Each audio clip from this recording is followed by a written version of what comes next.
Thank you for doing this. Oh, thanks, Bill. Tell me how it started. Do you remember? Oh, you were born in the UK, moved to the United States, where you were educated.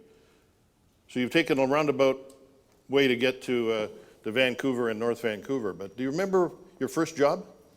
Well, actually, there was a stop in between too, and it was in Montreal. Okay. So when we immigrated from the UK, I was about 7 years old, and we moved to Montreal and lived there for 2 years. Then moved to Texas, where I pretty much grew up.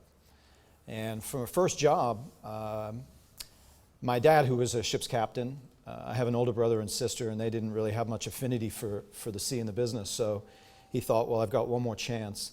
So he put me on a ship when I was 11, and I sailed by myself down to South America and worked. When you were 11? Yes.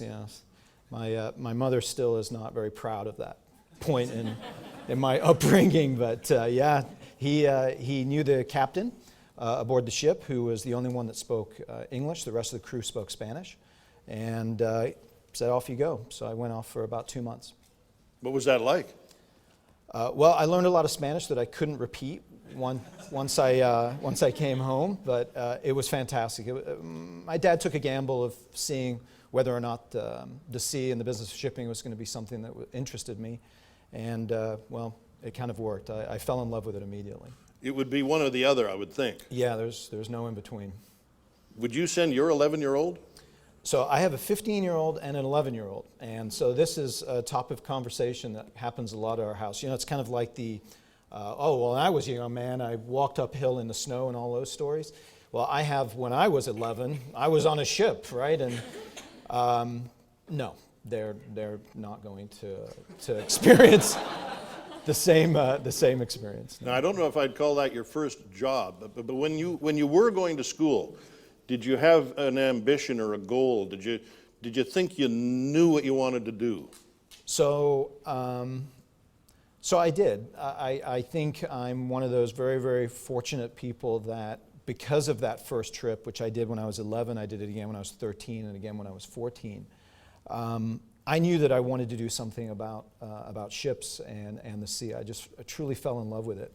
I was an absolute average student in middle school and high school. I graduated literally in the middle of my class. I was no one really in a very big school. And then finally I went to where I desperately wanted to go, which was a maritime academy. And once I got into school and got into a program that I loved, I really excelled there. I loved it. I think that happens to a lot of people when they finally get through the kind of educational process and get into what it is they really want to do, then life takes off. I couldn't agree more. The fact is, though, I knew that at 11, and some people at 47 and don't know that, but I was very lucky. Where do you think you developed your leadership skills, leadership capabilities? You know, it kind of goes along the line with mentors as well. I don't really have a list of mentors. I really wish I could say, you know, I have someone that I could pat on the shoulder and say, thanks to Mr. or Mrs. X, that's who showed me the way. But where I got a lot of my, I think, leadership skills and experience was watching folks that I felt didn't do a very good job. So I learned a lot from not those that actually taught me the right path, but those that were taking the company or the vessel or myself down a wrong path. And it was, for some reason, it was obvious to me that that wasn't right, but it wasn't obvious to some others. So what did you learn not to do? The biggest one, I think, is failing to respect others around you, and regardless of rank, title, name, background, to be a human being. And sometimes I think, especially when I was sailing on ships, you know, there's a hierarchy there that once you're the captain, you are the leader of the ship and you're the leader of the crew. And that's true, but the ability of how to handle and treat people is unbelievably important. And it doesn't really matter if you have, you know, the stripes on your shoulders or if you have CEO on your card. If you lose sight of how you treat people, I think you're in for a world of hurt. And I unfortunately saw that more often than I can admit. What about the ability to make decisions? I once asked a television executive whom I admired greatly what set him apart. And it set him apart because at the time he was still at the CBC. So I'd seen a lot of not very good leadership at the CBC at that time, and this is a long time ago. But he said, I have the capacity to make a decision and to live with it. They're not always right, but I make decisions. Yeah. It's huge. I think decision-making and action is the cornerstone of good leadership and good management. And unfortunately, I don't always see that in some companies that I worked at. The luxury that I had was I was 11. I was very young when I got introduced to a business that I wanted. I graduated from university at 21 and was immediately made an officer and put on a ship, on a tanker, $50 million tanker with $10 million worth of cargo and 21 people's lives. And given that authority to actually do the right thing at such early ages forces you to actually make decisions. And you're rated in your life of how many of those decisions were good, and not all of them were good, but Sure. The fact that I got to start so early was a huge help. Well, I think it started with your father at 11. It sounds very much like getting just tossed into the water to see if you can swim. Yeah, again, that's my mother hates that comment, but yes, that's exactly right. My mother has sailed with my father a few times in the British Merchant Marine, and in those days, they didn't pay as well as they did in other nations, namely the U.S. and Canada. But they had a very nice lifestyle aboard the ships, and especially being either a captain or a chief officer, you were served food on a white platter, and everything was very nice and civil. And so when my dad said, well, hey, I'm going to put Jonathan on a ship, she kind of had in her mind that it was going to be this very nice kind of luxury vessel. And the ship sank actually 2 years after I sailed on it. I mean, it was an absolute scow. It was terrible. And so we got out of the car. I'll never forget. We got out of the car, and she had my bag, and she dropped it when she saw the ship. That's usually not a good sign. Not a good sign. We'll have much more with Jonathan Whitworth from the Beedie School of Business right after this.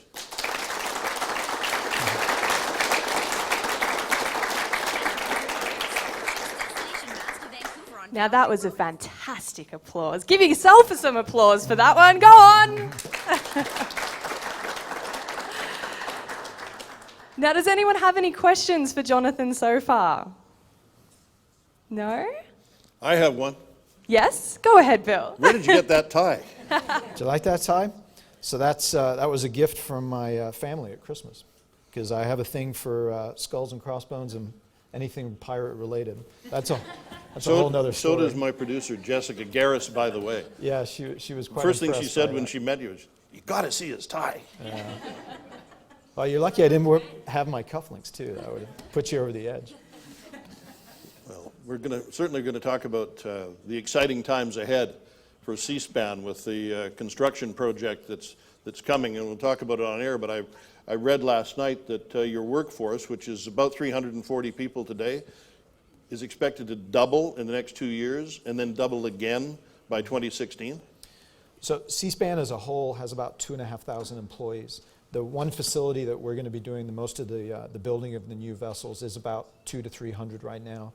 And we're having almost a doubling factor over the next 4 years. So in about 2 years, we'll have doubled that workforce to around 500.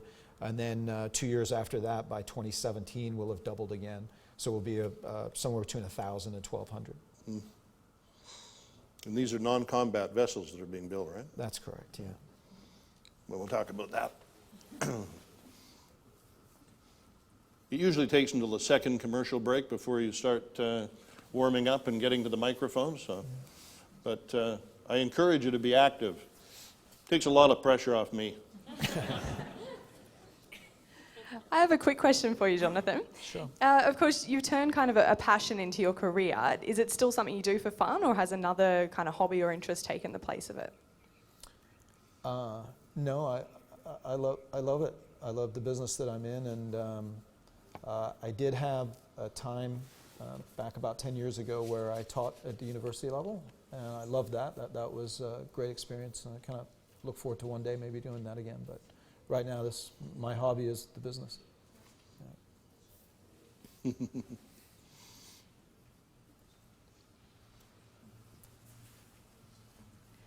Jonathan, on the personal side, do you sail, pleasure sail? So I sailed all of my life. I sailed on tankers all around the world. I loved sailing. I never gave up that line of the business because I didn't like it. I actually loved it, just like my father did. Is he still alive? No, he passed away when I was 14. That's why Oh, my. I never sailed after that day. So I love the sea, and I have a healthy amount of respect for it. And it's one of the most often asked questions of me is, well, what type of boat do you have? And running a company that's nothing but boats and ships, I can attest how much time, effort, and money it takes to keep them going. And so I prefer to borrow friends. I give them a nice bottle of wine and full tank of gas, and they're pretty happy. So. I tell people my boat's called the Queen of Surrey. I'm on it every Friday and Sunday. How much time? Probably about 30 seconds.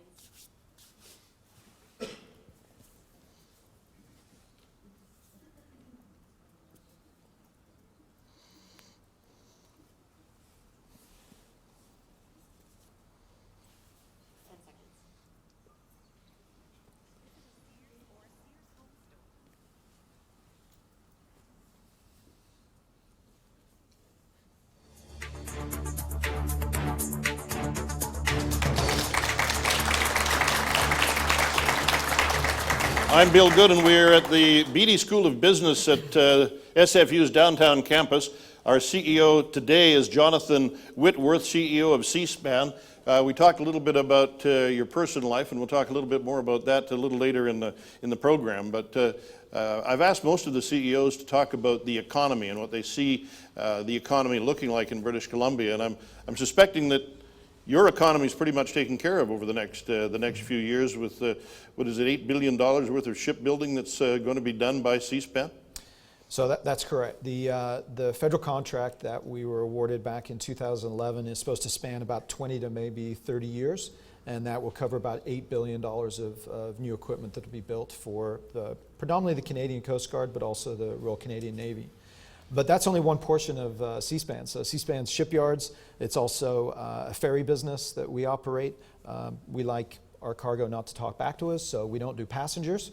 So it's no Queen of Surrey, but we do repair it. So our vessels go between the Lower Mainland and Vancouver Island, and we only carry rail cars and truck trailers.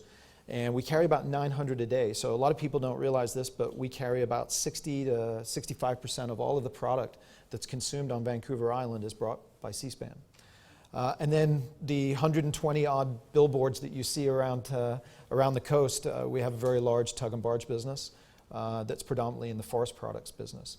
So we also have a ship docking and ship escort line of business. So there are tugs that dock the ships, escort the tankers. We can talk about that later if you'd like.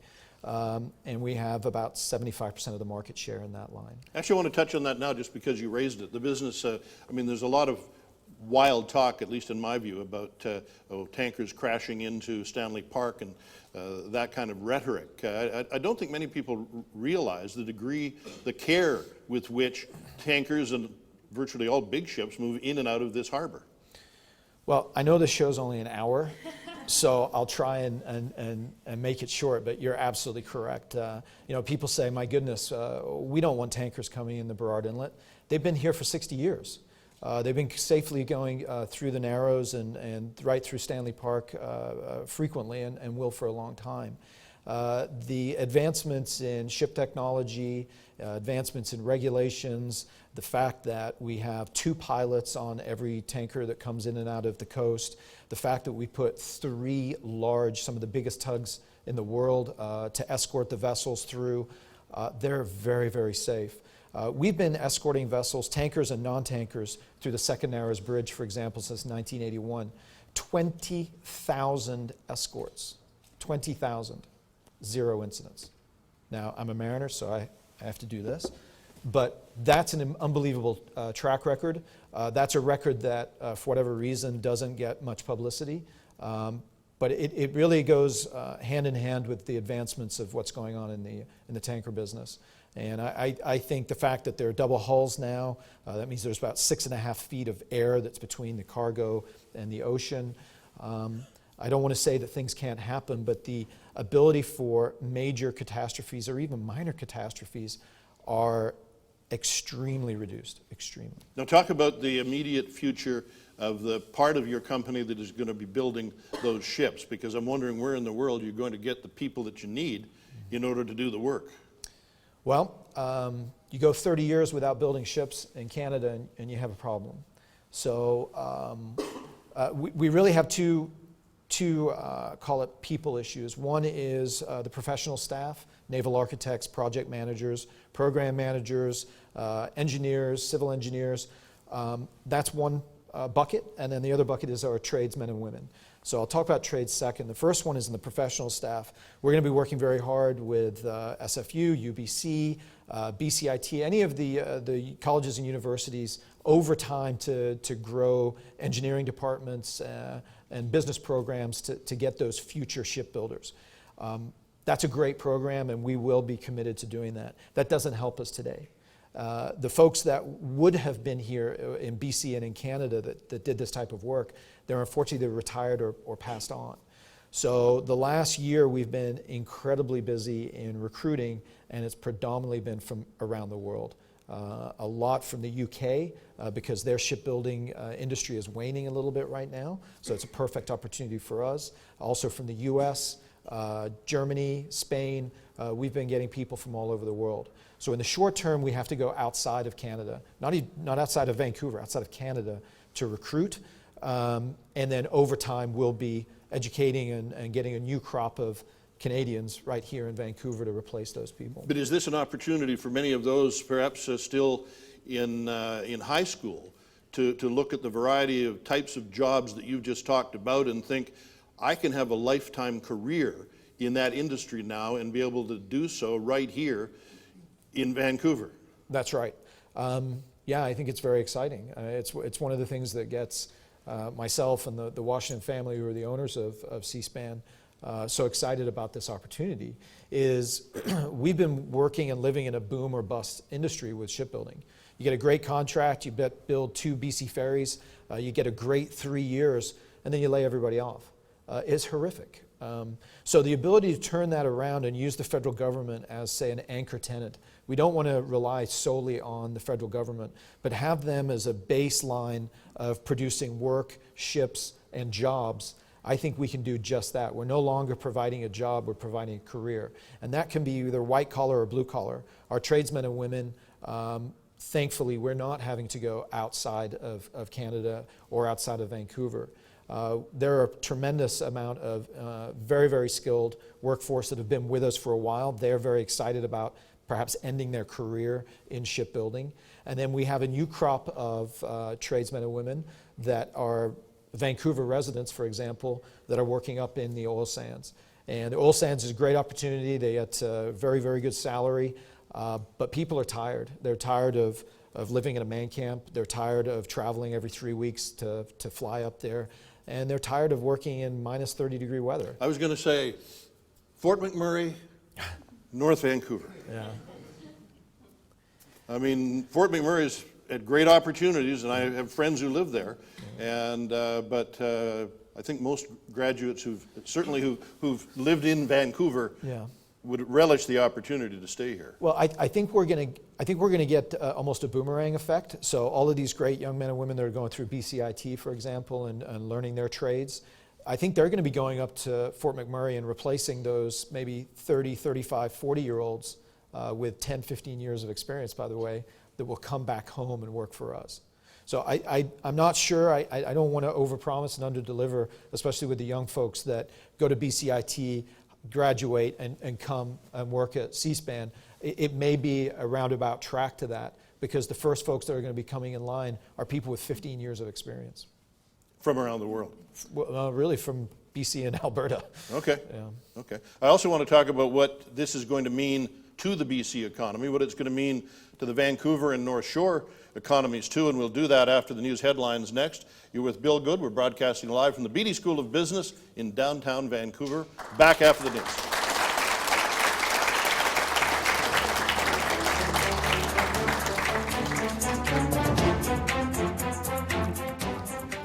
Thank you. Does anybody have any questions for Jonathan so far? Yeah, come up, pop up to a mic if you like. Just a follow-up Yeah. question. What did you teach and when did you write? It was actually marine economics. Yeah, so when I was an undergraduate, I was in academy, so I had to wear a uniform and do all those things, learning to become a ship's officer. But I also got a Bachelor of Science in Business. And so when I graduated from the academy, I then went to sea immediately and sailed on ships all over the world.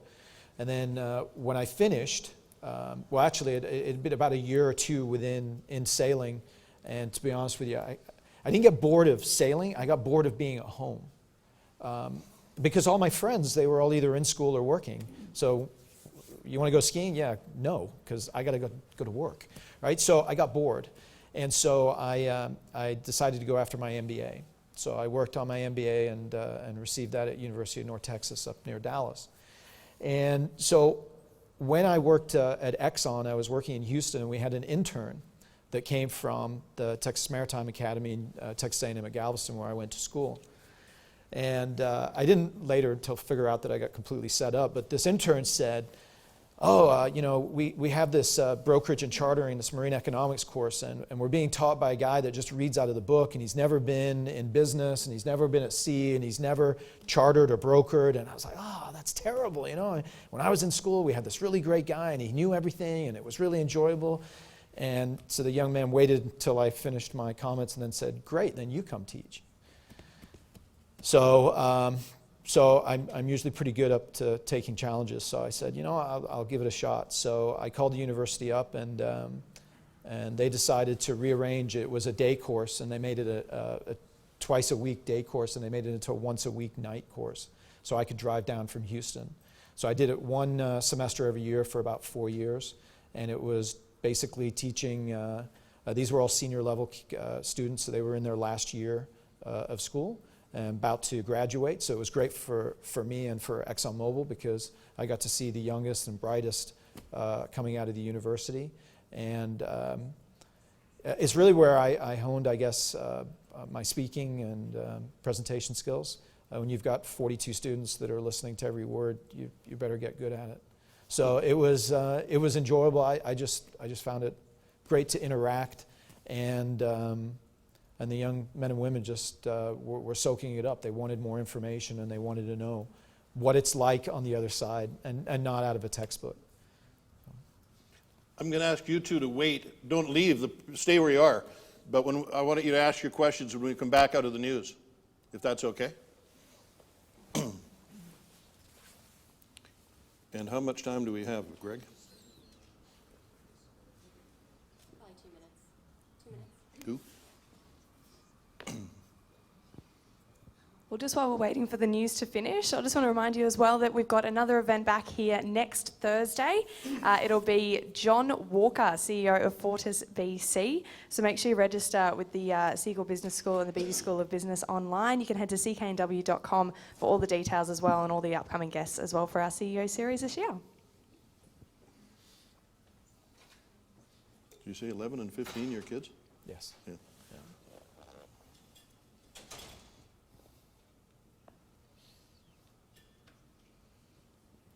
Is your office actually on the North Shore? It is, yeah. It's, we have a number of offices around the province. We've got a big office, obviously, in our shipyard in Victoria. Victoria today has close to 1,000 employees there at the Esquimalt Graving Dock. We've got an office for our ferries down in Delta. And then the marine and our North Shore shipyards are all out of Pemberton. Yep. So we have about, with the folks in the office as well as our mariners that are coming and going through our main dock there, we probably have about 1,200 people a day kind of coming and going. Coming up pretty quick. 30 seconds.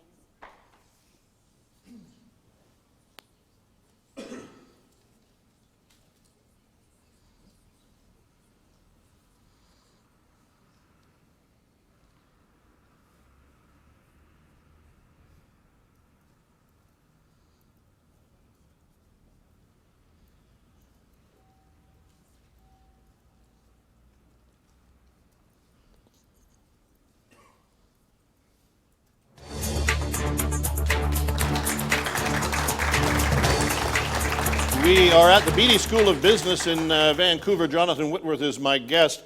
He is the CEO of Seaspan, and we have some people in the audience, many of whom are going to the Beedie School of Business, and we've invited people in the audience in each of these series to ask some questions from the floor. So we'll go to the gentleman just over to my right.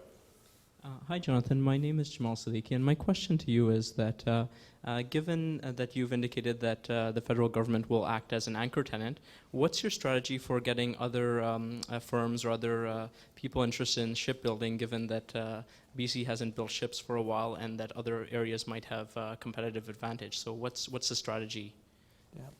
So that's a great question because, first of all, we're not going to be a shipyard for everyone. I think that's where a lot of companies and shipyards fall into a trap of trying to do everything for everybody.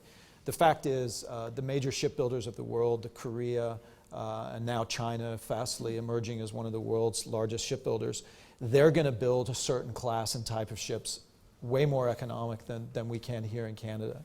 So we're not going to go after container ships and tankers and LNG vessels or FPSOs, these large, complicated ships that the Chinese and especially the Koreans have done such a great job of building.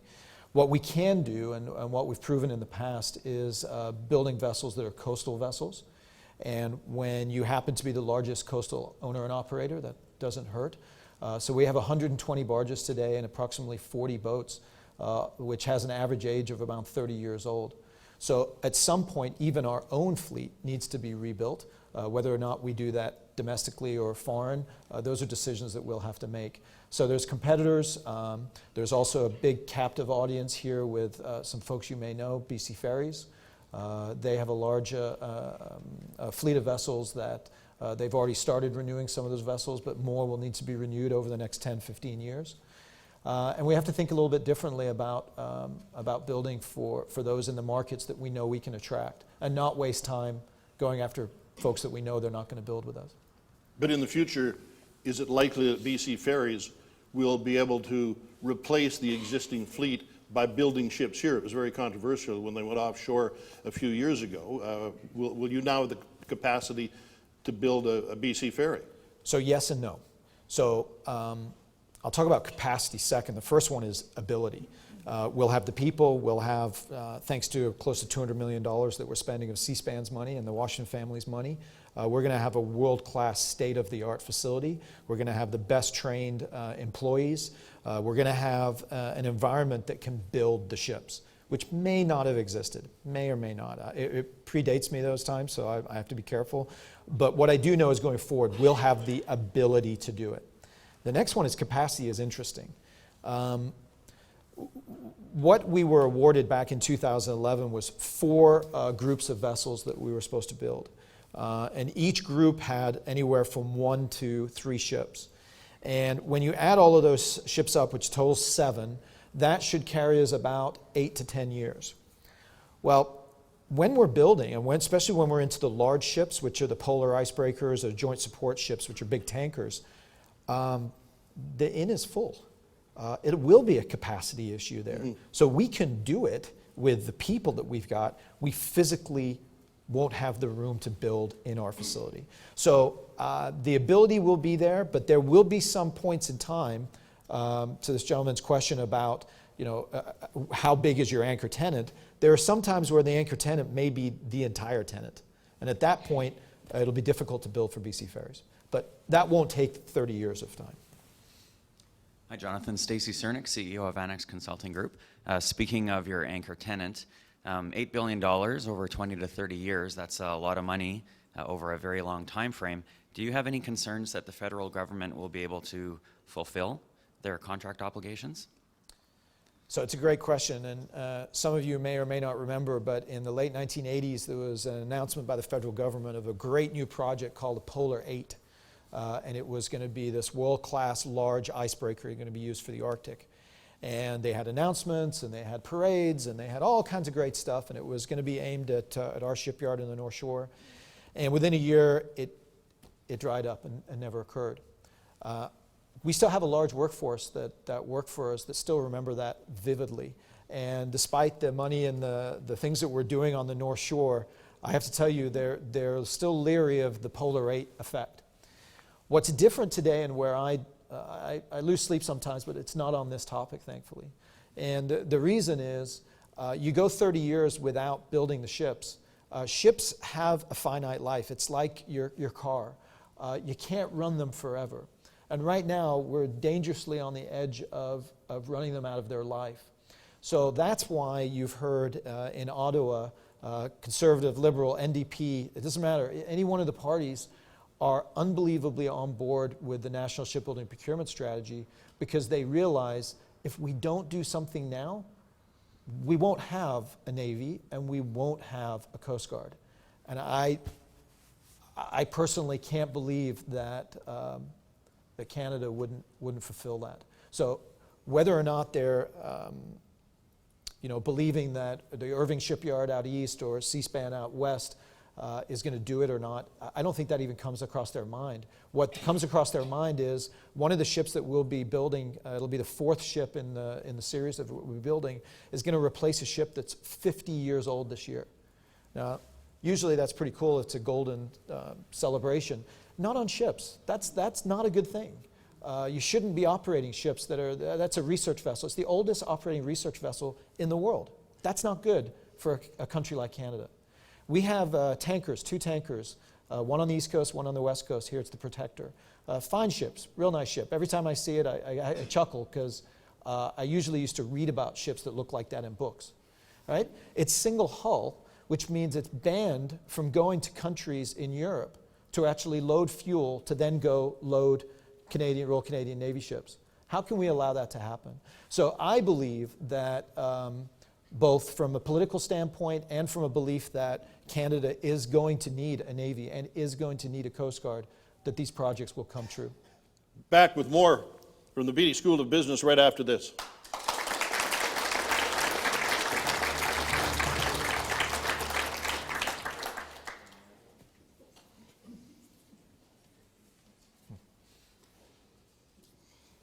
Do you remember Polar 8? It's a very good question so far. Does anyone else have any questions for Jonathan today? Don't forget you can tweet them. And also we are streaming live today as well at CKNW.com. So if you've got any friends who really wanted to make it today and couldn't, feel free to tweet it out, send them a text, anything like that, put it on Facebook.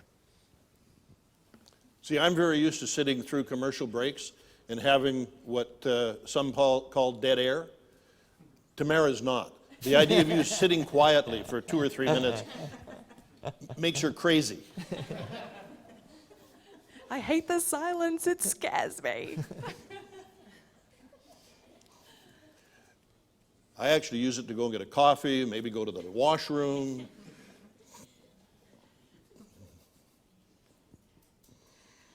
Now, I know a lot of you are students here today from the Beedie School of Business. Is anyone actually wanting to become a CEO? Is that the goal of anybody in the room? Yes? Here, where's my keys? Here, Yeah. hold on. Mr. Whitworth, earlier you sort of mentioned that you lose sleep, not on that particular topic, but on other business-related matters. What makes you lose sleep? Execution, execution, execution. Bill probably asked me about the balance of strategic and tactical, and I'm 50-50. I believe you have to have your head in the clouds and figure out strategically where the company's going, but 50% of you have to be grounded and make sure that those plans that you've said under your strategy are actually getting done. And so I'm pretty obsessive about the execution on the different projects, programs, activities, tactical stuff, of making sure they're getting done. And it's not me, right? We've got a team of fantastic people, but it's making sure that those folks are working with their teams to get things done. Some people say, oh, well, you're Seaspan, you're huge, you've been around for 120 years, you've got lion's share of this business, that business, you've won this big contract, you must sleep well at night. No way. The minute I start sleeping soundly and forgetting or not worrying about those problems is probably when they'll exist. So it's kind of the stuff. Woodward's thought that, didn't they? Yeah, there's a few, I'm afraid. Yeah. Well, that's maybe, oh, yes? Thank you very much. Shafiq Jamal, Edelman, Public Relations. Are there any business books or tomes that influence your thinking or your behavior? I know you said you don't, the mentorship, you covered that off and how you approach that. But is anything or any authors that really kind of inspire you? Oh, wow, that's a setup. So I do. I have one, and Jim Collins, all right? So for those in the room, I see some heads nodding. Built to Last, Good to Great, and the most recent book that I just read, which is How the Mighty Fall. So I'm a positive guy, right? Don't get me wrong, but I do, that book, How the Mighty Fall, had more of an impact actually than the other books. But those are, Jim Collins does a lot of empirical data on what makes companies strong, and then the last book was How They Run Awry, but then teaches it and tells it in a story that can actually be consumed. They're wonderful, wonderful books. Sure. I'm going to steal that one.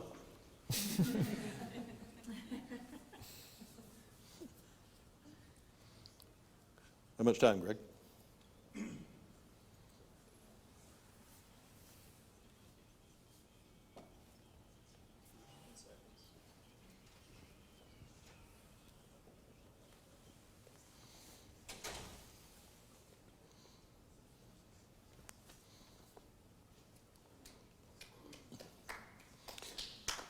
We are live at the Beedie School of Business. Jonathan Whitworth is my guest, the CEO of Seaspan, and one of the people here in the audience asked you during the break if you did much in the way of reading, and I think specifically reading about people in business. Yeah. So a part of the story that I didn't mention in the break is I'm an avid reader. I read a lot of publications, newspapers, and online. I'm not a big book reader because for the most part I get bored. So I've started 1,000 books and never ended them. With the exception of one author that I'm very bullish on. His name's Jim Collins. And Jim started with a book called Built to Last, which was really a research study. I think he was down in the University of Colorado, and he got a whole bunch of students and interns to actually do all of his research on what made companies generationally good. Not just good for the moment, but generationally good. And that captured my attention, and also a former CEO that I worked with when I worked at TK. And so we started looking at Good to Great and Built to Last as ways to actually develop our strategic plan. And how to develop a goal, how to develop a vision of how to move the company. And we've deployed it at a couple of the companies that I've been CEO at, and knock on wood, unfortunately, it's really worked. It's been a great book, an easy read, and his most recent book, which is called How the Mighty Fall, is perhaps maybe one of his best. But don't skip. Got to read the first two first. What about a work-life balance? I'm assuming, what's a typical day in your life? So I kind of knew this question was coming, and I thought, well, I could tell him, that I do a really great job of it, but it would be just a lie. So I don't do it. I'm unbelievably blessed and very, very fortunate. My wife Julie, we've been together for 25 years. I've been married for 20 years. She never complained 1 minute. When I sailed on ships, I used to sail for 4 months at a time. So that's a big chunk of time to disappear. And then when I stopped sailing, she reminds me of this when I made this promise. I said, well, hey, if I ever get this shoreside job that takes me away or consumes as much time as when I went to sea, I'll just go back to sea, because at least when you're gone for 4 months, you then get 4 months at home. That didn't work very well. So the reality of it is the days are long. The days encompass the weekends. And it's not a chore.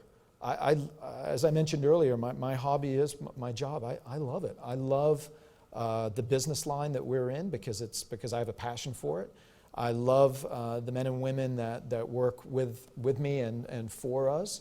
I love our ownership, which is the Washington family, that give me a lot of leeway and responsibility to run the company the way that I would like to see it run.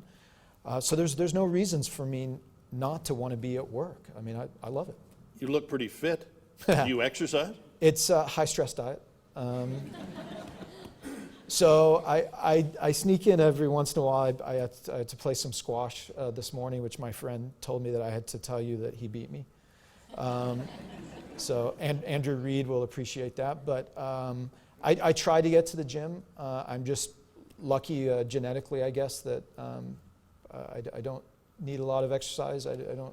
I sleep quite well, but I don't get a lot of it. And again, I've got a very, very supportive family that knows that this is important to me, and it's, I don't want to get kind of funny on it, but there's a higher calling here, right? Seaspan's going to hopefully create $15 billion worth of an economic engine for the province over the next 20 years. $15 billion. We're going to reshape the North Shore, both from a supplier, from a vendor, from the Tim Hortons on the corner of Pemberton and Marine, to the lives of those that both work within the shipyard and those that support us. That's pretty cool. I mean, where else do you get a chance to be in an organization at this time? When we come back, my Vanity Fair questions. If you had the opportunity to have dinner with any 4 people, living or dead, who would they be and why? That's next.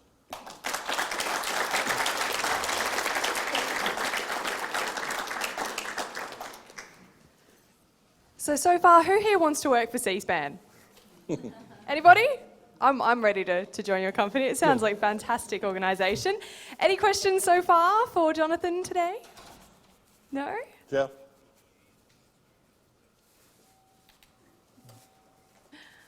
I have a question for the room, actually. Now, obviously, you can see from our Twitter feeds that it's a very technological world these days. Does anybody use any business apps that they would recommend that they'd like to tell us about? Any? Organisational ones or budgeting apps? I can see a few people looking around. Yes? Mint is a good financial app to keep track of your spending. And is that one? Less to be turned into a sign and featured prominently during the BMO Vancouver Marathon. And to reward your shorthand genius, the winner scores a return train trip for 2 to Portland and more. The BMO Vancouver Marathon, Sunday, May 5th. Get the creative juices flowing and click to CKNW.com for more details. March 1999. Adrian Dix is Chief of Staff to BC's Premier. The RCMP Corporate Crime Unit examined his computer, searching for evidence he forged a government document. Dix lies about his involvement in the forgery, is fired, and leaves with a $70,000 taxpayer-funded severance. Eventually, he admits his role in the forgery, but keeps his severance. And now Adrian Dix wants to be Premier? Can you trust Adrian Dix? On May 14th, you decide. I'm Joel Matlin, president of Alarm Force. I'm pleased to announce our newest product, Alarm Care. Alarm Care is a personal emergency response system where in any emergency situation, an Alarm Care user can get in touch with our central station at just the push of a button. Alarm Care is an essential tool for anyone wanting to live independently and securely, regardless of their age or medical past. Alarm Care also gives you the peace of mind of knowing you're protected by Alarm Force's trusted live two-way voice communication. With Alarm Care, there's no annual contract, free installation and warranty, and only $28 per month. Alarm Care is the latest way Alarm Force continues to provide the best protection for the best price. So call today and join over 150,000 people protected with our live two-way voice communication. Live independently at home with Alarm Care by Alarm Force. Call 1-800-267-2001. Alarm Force. Canada's best choice for home security. I really want my money to work for me. You know what I mean? Yeah, that's why I went to Prospera Credit Union. They've got a guaranteed rate of 2.10% on a 15-month non-redeemable term deposit, and you could increase your rate up to 2.35% and get entered to win 10 cash prizes of $2,500. Wow, really? Yeah. Go to Prospera.ca and check out those details. With Prospera Credit Union, don't just bank, prosper. Terms and conditions apply. You have got to 60 get your seconds. BC Children's Hospital Choices lottery tickets now before it's too late. Early bird deadline is tomorrow for that incredible $350,000 Ferrari. Take the car or choose $275,000 cash, but only with a ticket. Don't delay. Call right now. 604-692-2333. That's 692-2333. Again, that's 692-2333. Or go online to bcchildren.com and order your tickets. You can also pick them up at London Drugs or Save On Foods. Time is getting very scarce, and as well, we are over 90% sold. Call 604-692-2333. That's 692-2333 right now. Get in for one of the hottest sports cars in the world, a 2013 Ferrari, or the $275,000 cash, and 5 amazing grand prize choices. Again, early bird deadline midnight tomorrow. Call 604-692-2333. That's 692-2333. Must be 19 plus to play. Know your limit. Play within it. CKNW News Talk 980, BC's news leader.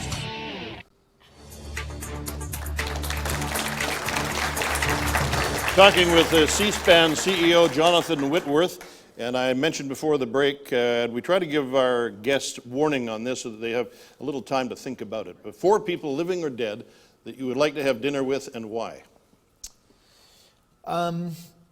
So it's funny because I came up with 4 names, but not sure, and you'll understand once I say who they are, that necessarily I wanted them at the same table. But the first one would be Fidel Castro. And I'm amazed at the staying power that this guy has done at literally the foot of a superpower. And that by no means do I condone communism, but I'm just intrigued by how he did what he did. Like him or not, it's an amazing life that he's had. So I would love to sit with him. The second one would be Barack Obama. So clearly not at the same table. Well, he may like that too, I don't know. But I think a lot of the things that President Obama has done is certainly record-breaking. But I also think there's a lot of things that he's done, especially in his first term of 4 years, that I actually disagree with. So I'd just like to have a chance to have some dialogue with him. The third one is more of just kind of a strange one, and I heard a friend that talked about the same topic, but I'd love to sit down with Lance Armstrong. And a guy that had the whole world. You might have to do that, just the two of you. Yeah, that's another one. Well, Fidel's a big cyclist, so. You know, again, there's a pattern, right? I like to understand what goes well, but I also like to understand what doesn't go well, and Lance, boy, not so well. And then the fourth one is a no-brainer. My father passed away in a shipping accident when I was 14, and I would love to have dinner with him. He was a sailor and put me on a ship right at a stupid age, and he has no idea of what actually happened. So. Well, then now he could take credit for it. Yes, he certainly does. You mentioned Barack Obama. What did he do that you disagreed with? Was the bailout of the auto companies a good thing or a bad thing in your view? Well, funnily enough, the earlier parts of that, there was a lifeline that had to be given to the banks and to the auto business that had to happen. You know, you hear the comments of too big to fail. They really were. It would have been catastrophic, in my humble opinion, if those companies would have been wiped out. Catastrophic. How he did it, I wish it was done a little bit differently. And I think it was an opportunity to correct maybe how the regulations are done with both banks and the auto business, how the labor relations were struck between the unions and management. There was an opportunity that got lost. And the only thing that I can't fault him for is, you know, the proverbial ship was kind of sinking and the water was pouring in, and he needed to put fingers in holes. So it's easy for me in an armchair like this to criticize what he did, but I did think he lost an opportunity. What would you ask him about? I think, you know, the balance of how to get an agenda passed that may be popular or not popular, right? How do you drive something like Obamacare, which made part of the United States very happy and another part unbelievably dissatisfied? how do you drive that through, and how does he rate whether or not putting that program in place was a success or not? Having lived in both countries, can you understand why universal health care is so popular in this country and so divisive in the United States? Yeah, it's purely lack of understanding, unfortunately, by the vast majority of the American public. Lack of understanding as to what we have and what all other G8 countries have. Absolutely. Yep. Listen, I know what your schedule is like, and I really appreciate the fact that you would take the time to spend this hour with us today. So continued success, and thanks for sharing your stories. Thank you, Bill. Appreciate it. I'm Bill Good. Thank you for being with us today on the Chorus Radio Network. Gordon McDonald has the major news to noon next. Then Simi Sarah will take you through the afternoon right here on CKNW News Talk 980. Thank you.